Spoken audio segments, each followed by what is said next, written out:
Maganda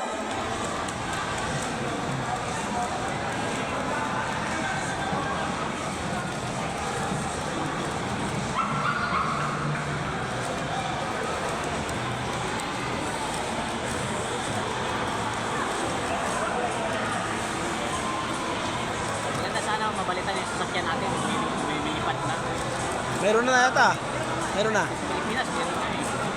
Hindi nga lang siguro inano nila kasi wala eh. Alam mo naman yung ibang bansa, hindi na papayag yun. Kapag dito sa Pilipinas sa invento, masura yun. Kasi nga, hindi na-develop. Saka maraming ano doon, kontra doon. Baka hindi matuloy yun dahil Wala sa ibang bansa. paano yung gas doon sa ibang bansa, di ba? Hindi, may isa ibang bansa kasi suportado ng gobyerno. Lahat ng mga proyekto nila suportado.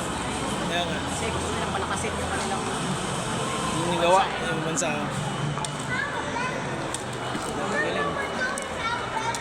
Parang palaka eh. Oh.